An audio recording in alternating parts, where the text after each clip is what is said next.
First, many thanks to Neil and Becky for putting that wonderful video together. Let's thank them for that. A labor of love, of course, and we're so blessed. Shakespeare scripted Juliet to say, "What's in a name? By any other word would a rose smell so sweet." No matter what you called her, Betty Maree Cortus, she wasn't the same to everyone. She wasn't really a rose. I think she was more a sunflower. She spread her joy and her sunshine everywhere she went. But she went by many names, by Betty, Birdie, Bird, Sis, Mrs. Cortus. Mary Ann said, "No, I'm not Mrs. Cortus. That's my husband's mother." Yes. She went by Grandma, Great Grandma. And to just two of us, she was simply Mum, spelled M-U-M, the British way, right? The right way. She was a woman of many names and many fragrances, and you can tell by those photos she loved the ocean and the water. She was always there. Now, you know, Betty was born in Australia, and if you know anything about early Australian life, you were most likely descended from a convict, a jailer, or an Aboriginal. Well, Betty was descended from two of those three, and it wasn't the jailer.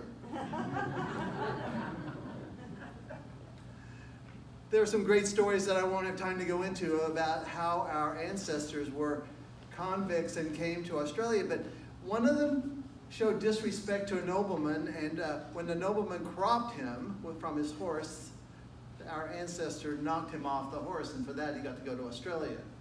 Others were simply just trying to feed their families, and they got a life sentence, banished to Van Diemen's Land, as it was called at the time.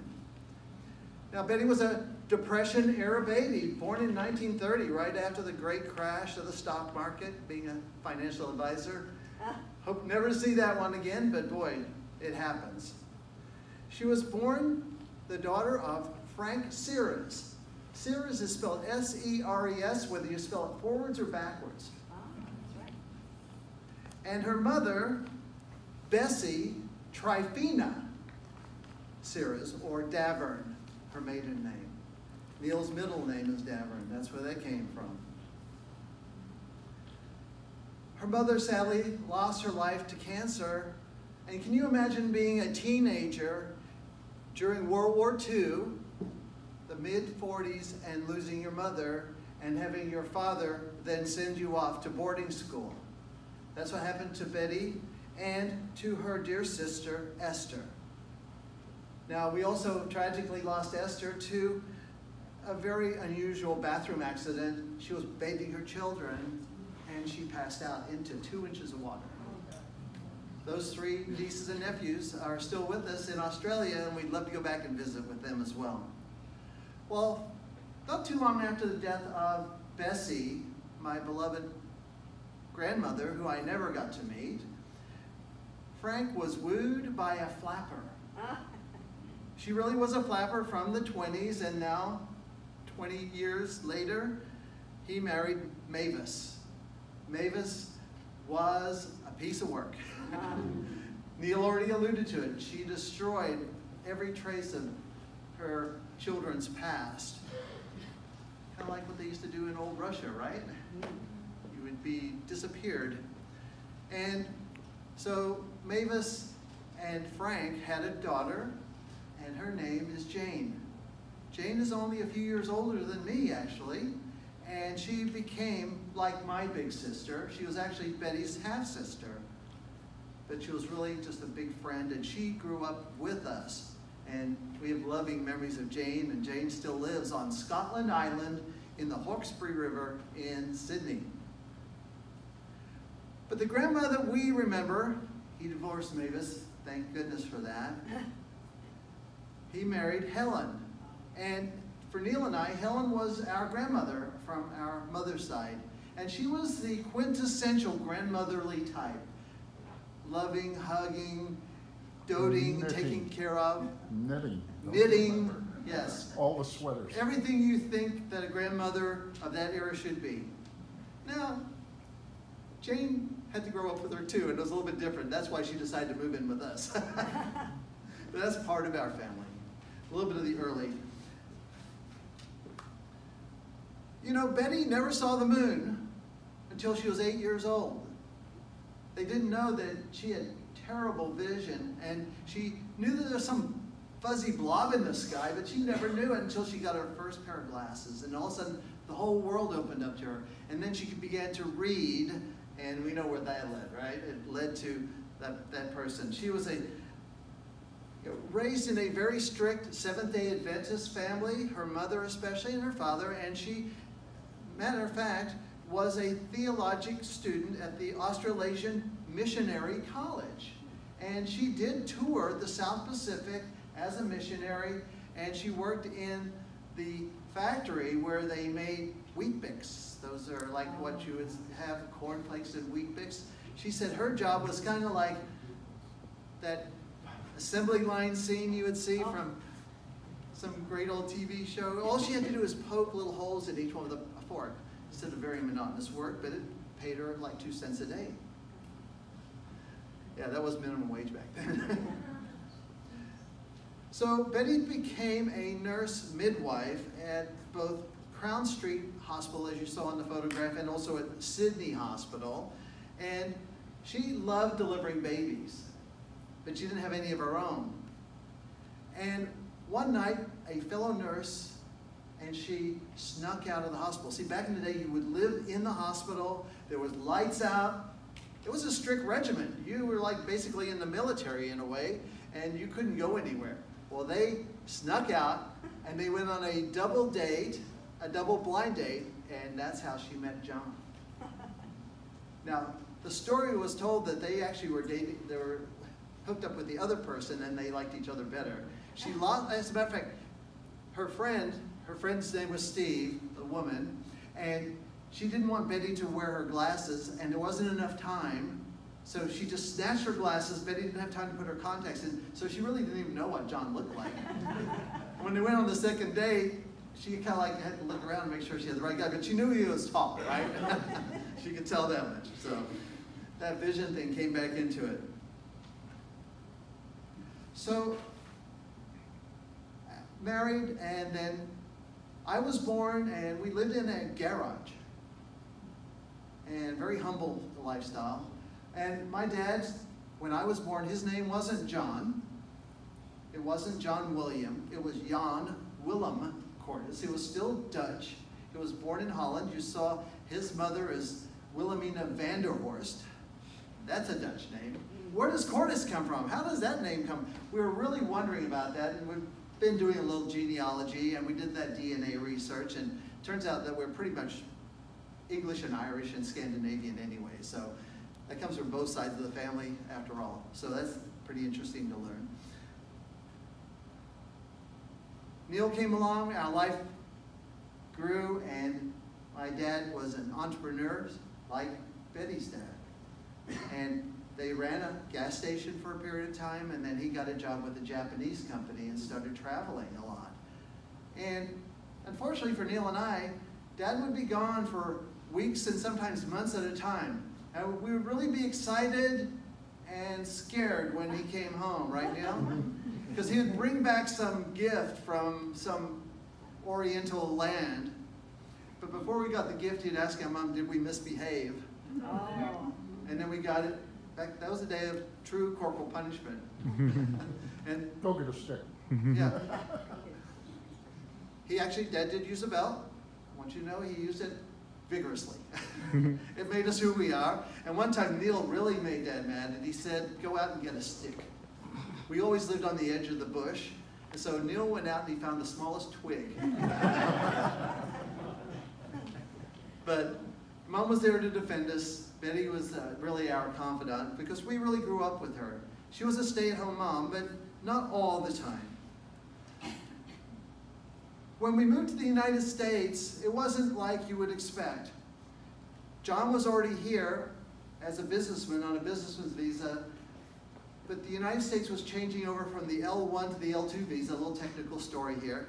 And there was a bunch of Australians coming over for a show, and my mom was tired of waiting, and she always took things into her own hands, right, Neil? She was never a wallflower. And so we just jumped on a plane without a visa, and we found out at that time you could stay in the United States for X number of days without a visa as a visitor. It doesn't happen anymore, of course. We came over, hitched a ride, but they knew that we were coming, so everywhere we went, Neil, we were followed by what was now the Immigration Service. And we were sequestered, and I'm wondering that like these two teenage boys were really going to get in trouble, right? It was so funny. When we moved to Australia, we only had that few days, and then we were deported. We were illegal immigrants, Neil, and we had to go to Canada. Guess where we ended up? We ended up in London, Ontario, Canada. Yeah, right. Well, a few days later, they passed the L2 visa, and our family was the very first historic situation, our first family ever to come to the United States under the L2 visa. You can look it up, it's historic. The day the flag flew over the Congress that passed, we have that flag. It was given to us as a historic memory. So, Betty, well, at that time, I was a senior in high school now, and we had become American citizens by 1977. We had moved here in 1970. And I was about to go into college, and I was going to be the very first member of our historic families on both sides ever to go beyond high school. But guess what? Betty jumped in ahead of me. She went to a community college, and she got the first degree. She got an associate's degree, and that was the start. We thought it was just something fun to do now that her kids were growing up. But together we put some programs together for Illinois Central College. We even did a historical video that showed on PBS. It was a lot of fun. So Betty studied and taught at the college level in Illinois, Minnesota, Connecticut, New York, Michigan, and California. And here, Cal State San Marcos connection, and also Maree Cortus. Anybody here from the Life Group? Yes, yes. Learning is forever, and for everyone. So she continued on. I got my bachelor's degree. In the meantime, my dad got a master's in business administration. So I was like, that's no big deal anymore. I thought I was going to be like the first one in the family to get a college degree. No, not even close, not even close. So when Betty finally earned her PhD in English literature, and you'll know that her dissertation was on Thomas Hardy, Death and the Afterlife in the Poems of Thomas Hardy, I ordered a case of Thomas Hardy ale from England, had it specially shipped over. I didn't know this stuff was that rare. I didn't know it was that expensive, by the way. But every bottle has a serial number, and it gets better with age. And so while we're living here, I was living in Vista, we threw a Hardy party. We partied Hardy. And I made t-shirts up that said Party Hardy. And so we had a great Party Hardy. And we let those bottles mature and ferment all those years, and we had the last bottle of Hardy Ale during her last day or week in here. So it was something that was a pretty neat memory. Now, my mom was a very quick wit. If you ever gave her an opportunity to share a moment, she would throw it right back in your face. So I'm going to share a couple of those. Did anybody know that she was a manicurist? No, you didn't know that, right? She was a manicurist, and she worked in a little manicuring shop, and there was an eclectic male hairstylist in that shop, and he let his thumbnail grow out to be about 2 inches long, almost like a Howard Hughes style. Well, all the women thought it was gross. They didn't like it, and so one day they tackled him, held him down, and they made my mom cut that thumbnail off. He was not happy, but that was a pretty funny story. As a 10-year-old, she used to practice on me, oh, and yes, I hated it. You had pretty pink nails, didn't you? Yeah, she wanted to paint them up in different colors and things. Mom also volunteered and worked at the blood bank. She was a nurse, and she thought that was very important. So one day, there was a knock at the door, and there were these two fancy, professionally dressed people, and they said, we'd like to tell you about the Jehovah's Witnesses. And she said, oh, I'm so sorry, I'm on my way to the blood bank. Oh. Think about it. That's one quick way to end that conversation. One day the phone rang at the house, and it was interesting. She was talking to this person, listening on the phone, and she had this funny look in her voice, and I was watching her, and this person was giving her an obscene phone call. Remember those prank calls? They don't happen much anymore, I don't think. Anyway, but she was getting an obscene phone call, but I could only hear her half of the conversation. And she said, well, if it only takes one hand, I'm not interested. Quick wit.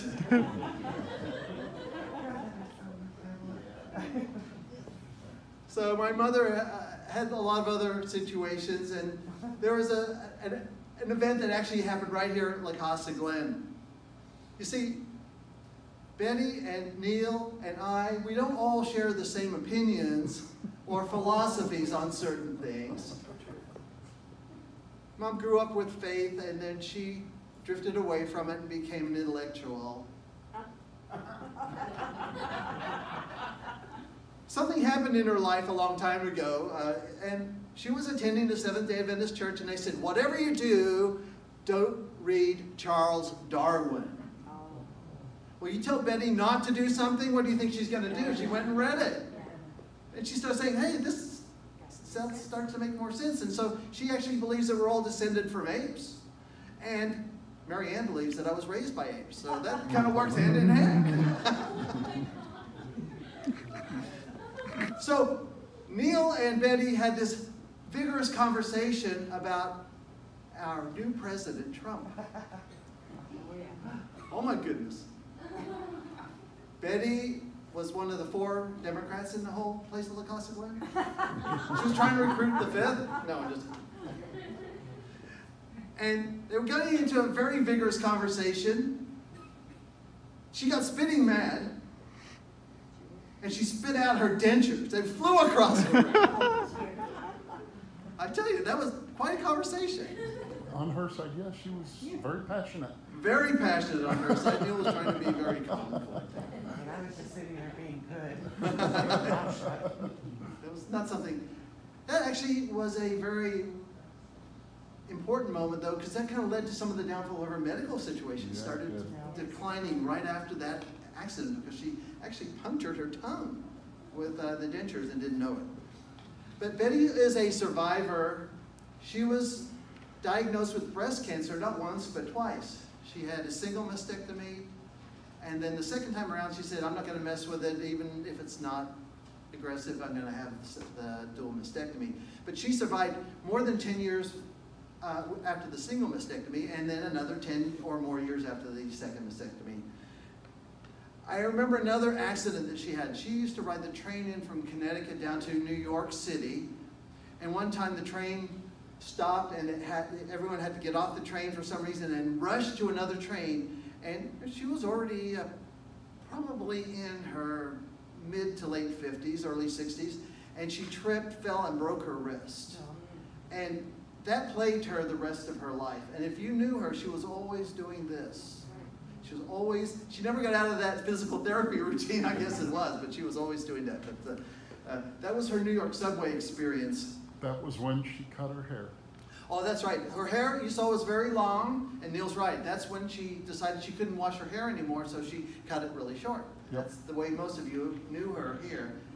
And she said, I'm not going to dye it anymore either. Just let it go a la natural. It was a winter's day on a trip into Cooney. That's right. Yep. City University of New York. So, you know, Betty definitely made her mark wherever she went, and especially in the area of her most famous author, Thomas Hardy. So Thomas Hardy was an interesting character, lived in the late 1800s to late 1900s, early 20th century, and he was mostly known for his prose, like books like Tess of the D'Urbervilles, Far from the Madding Crowd. And most people didn't know that he was a poet, but Betty focused on his poetry. And as I look back at his poetry, and then I looked at my mom's original research, and going back all of her life, in her college days and everything, she had a preoccupation with time and death. Time and death. And I haven't quite understood where that comes from, but I've been reading some Thomas Hardy to kind of get an idea about that. There's one, Who is Digging at My Grave? It's one of Thomas Hardy's poems, very famous. And it's about a woman who died, and she thought that maybe her loved one, her husband, was digging at her grave. Because Hardy believed that as long as someone loved you and communicated about you, you still exist in the spiritual world. Well, it turns out it wasn't her husband. He left and got remarried. It wasn't a friend or family, but it turned out it was her dog. Her dog was actually digging at her grave. And so she started talking to the dog from the grave, and she asked the dog, why are you digging at the grave? Do you miss me that much? The dog said, oh, I didn't even know it was your grave. I was just burying a bone here. It was just convenient.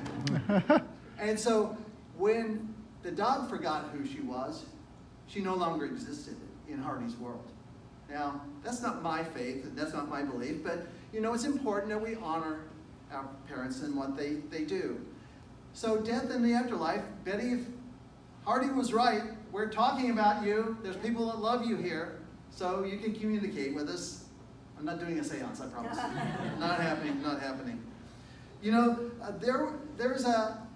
we're having a formal presentation here today, and then tonight we're going to have an Irish-Mexican wake up in Ontario. And one of her last moments, she said, I want a shot of whiskey. Oh, yeah. Not any shot. No, it was Gentleman Jack. Yeah. And so we had that same bottle, and we're going to be toasting Mom later on tonight. But the term wake, if you don't know, you've heard of it. It's like an Irish party for a dead person, right? What they would do literally back in the day, they'd never be sure if the individual was dead or not. They didn't have the technology. So what they do is they would bring the deceased and lay them on the pool table, and everyone would do shots around them just in case they would wake. That's why it's called a wake.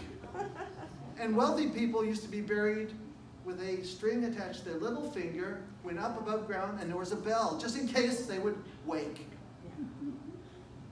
A lot more interest in death and the afterlife, right? It all works together, it really does. So, the Darwinian intellectualism versus the spiritualism in her early life, she weighed them both, and she made her own choices.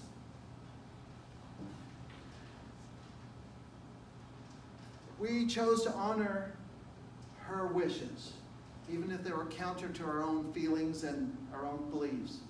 Because the fifth commandment, one of the top 5, right? Fifth commandment says, honor your mother and father. And that's what we chose to do, is honor her wishes. Now, she has created quite a legacy that will continue to live on here at La Costa Glen. We know about the Poetry Circle, and there are several of you here, and I hope to hear from you today. We know that she wrote for Glen Tidings, but I just learned today that she was instrumental in the formation of the Model Boat Club, or the unofficial yacht club. She had influence here. She could get stuff done, and so I was glad to hear a new story. So Betty had a life well lived. She said, I lived from the days of the horseless carriage until the days of the driverless car. That's another turn of wit that she had to recognize that difference. And how true is that? She said, I've achieved all the goals in my life. She said, I've been there, done that, and got the t-shirt, right? She said, I'm ready. She said, I had one true love in my life. He's gone. I want to go with where he is. So don't feel sad for Betty's loss. You know, we're the ones that lost her, but she never lost anything. No. She knew exactly what she was doing and what her plans were. But there are still some unwritten chapters in her life, believe it or not.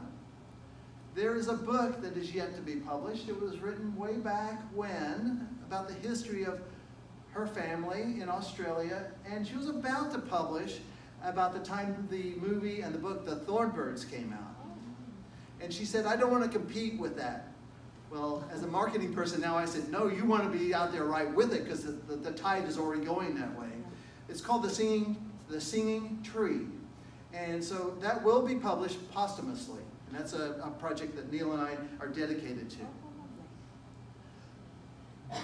Both myself and Scott, who played the piano for us earlier, recorded sessions with Betty to have her tell her life story and very important things like her end-of-life choices. Those stories can be found now on the Library of Congress. If you Google Maree Cortus, you may even find them that way. You can listen to these recordings. Thank you, Scott, for taking the time to get those extra stories.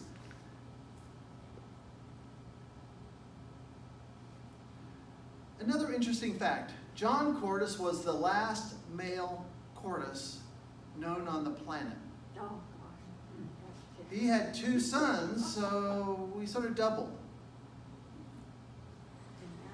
And we went from this dying breed to a thriving brood. Yes. If your last name is Cortus by blood or marriage, raise your hand. Look at them all. Oh my goodness. Or married to one, there you go. So there are 16 of us here in this room, and we actually found kind of an off-strand up in Canada, eh? So Betty's legacy is living on through the things that she did here, and they will continue. I hear the Poetry Circle's going to continue. I know the Yacht Club's going to continue. I know that Glen Tidings, her stories are immortalized. They're on the archives. So Shakespeare also scripted to be or not to be, that is the question. Betty chose not to be, No. but she also chose to let it be. Oh, yes, that's very good. Betty Cortus, Betty Maree Cortus.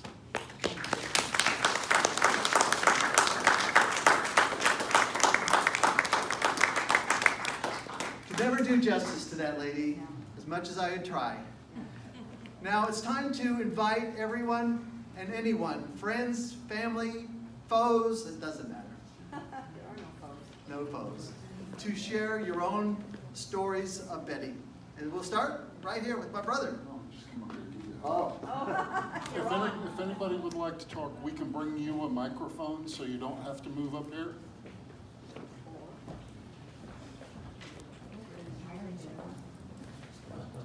Bill, Beth will take her. Beth will take her microphones around. Go ahead and use that.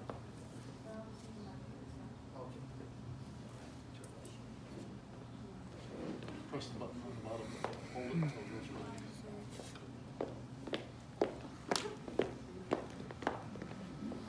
Hi, my name is Carol Eibelhauser, and Betty was my BFF, my best friend forever.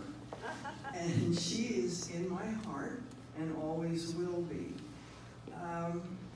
I have a poem that particularly touched me the first time I read it, and when I read it, it's called Words, and part of Words is inscribed in her pink palace in her apartment. Not the whole poem, but just a little piece of it.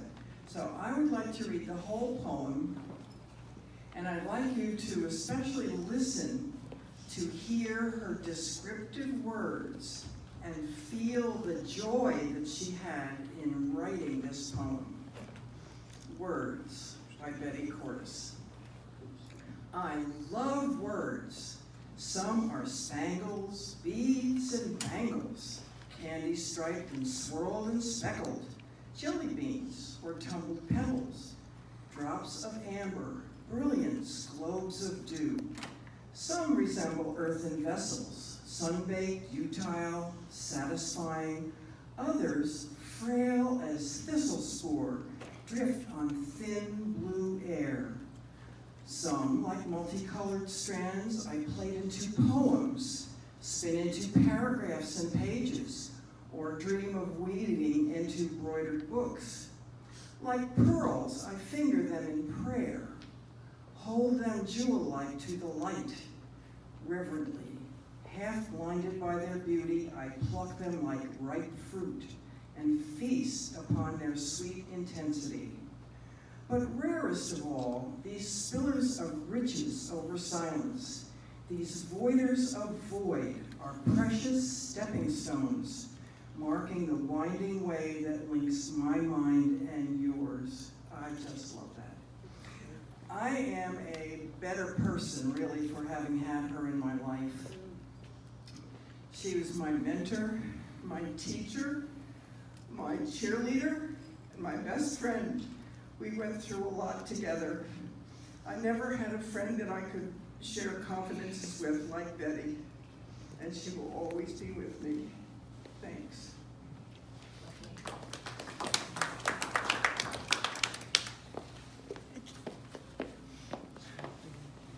Hello, I'm Malcolm Goodman. To the family of Maree Cortus, I was the editor-in-chief for about 2.5 years for the Glen Tidings.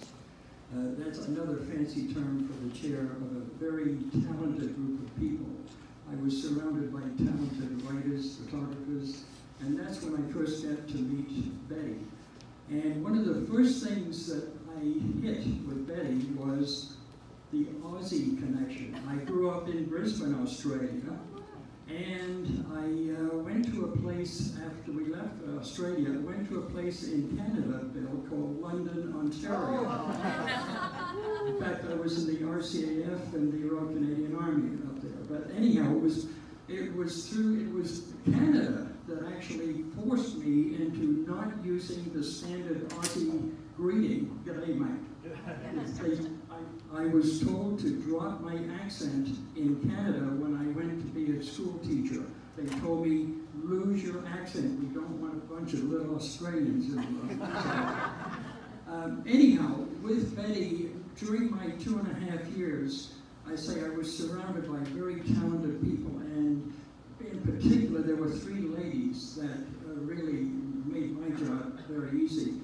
That is, one of them is Michelle Chafee at the back of the room. It seemed like I went into Michelle's office about every day. It seemed that way, getting guidance on a lot of things. But the other 2 ladies that I depended on a lot were Carol, who's sitting right in front of me, and Betty.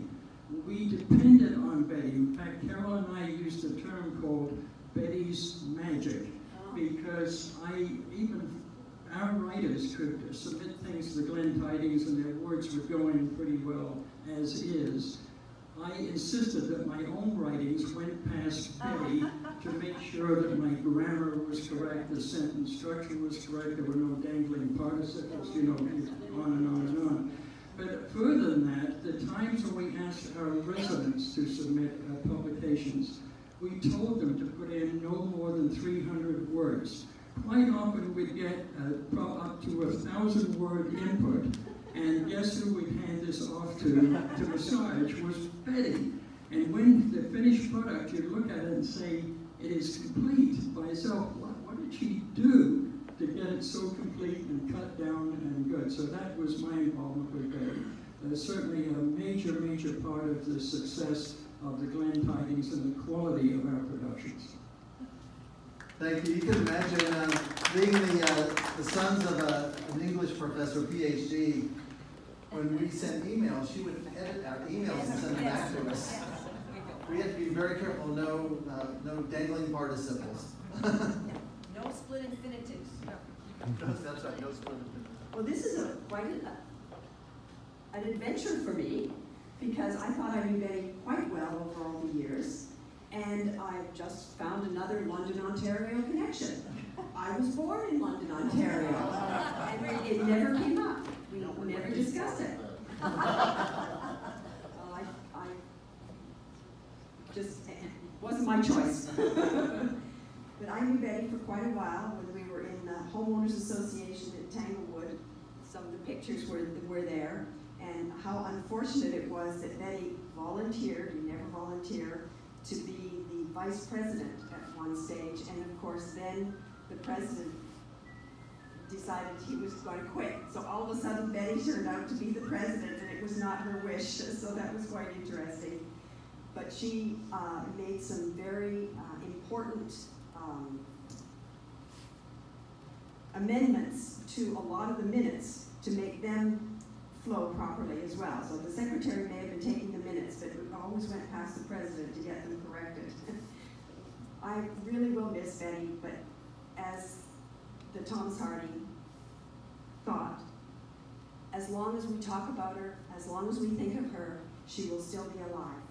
And she certainly will be alive in my life. And I think she would be very pleased that the two of you decided to hold her celebration on what turns out to be Bloomsday. Did you know that? No. Bloomsday is James Joyce, Ulysses, and the main character in Ulysses was Mr. Bloom. And it's celebrated today in Ireland quite happily, and I think Betty would have been pleased with that. Yes. Thank you. Next. But just so you know, this is Mary Ann Monk, and just a long-time friend of Betty's, and she took care of Betty's plants, speaking of blooms. Yes, indeed. And we all know, of course, Betty's favorite plant or flower was the sunflower. And I saw that Mary Ann brought sunflowers. Yes, and I brought them with forget-me-nots from my garden. Forget-me-nots. Yes, which was very appropriate. I was one of the people who had the later fortune to meet with Betty. Being thrust into the poetry group when I first got here, was invited in. And the clear image was one with whom you could challenge and get response. She never talked down at you or at you. She was always sharing her ideas and melding them with yours. When I heard of her passing, which seemed very sudden because I was a little on the outside, I wrote this little poem. It's titled An Empty Place. How quickly does the vibrant voice grow still, and we the poorer for its loss. That voice that sweetly filled our ears and sweetly made us all the wiser is gone. Poetry that images and magnifies our feelings cannot assuage the loss. That seat that held us face to face, though filled, will ever empty be. And yet that voice will e'er reverberate twixt you and me.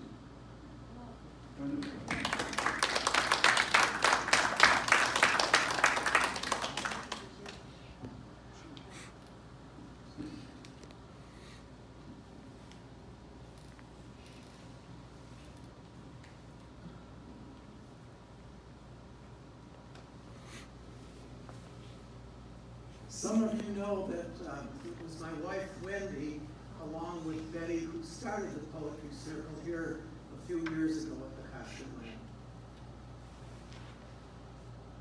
Betty was at the Poetry Circle just last month, and the day after her passing, Wendy wrote this poem, titled Betty. Although you told me I'm ready to go, I didn't expect you to go so soon, so suddenly, so completely. The Poetry Circle that Wednesday afternoon was filled with words, lighthearted, happy, and poems other people had written. Then you reached into your file of poems you yourself had written, celebrating the coming of springtime. You felt well enough, strong in voice, in spirit, to read your poem yourself. A poem that spoke so clearly the essence of a season longed for after the cold of winter. How do we carry on?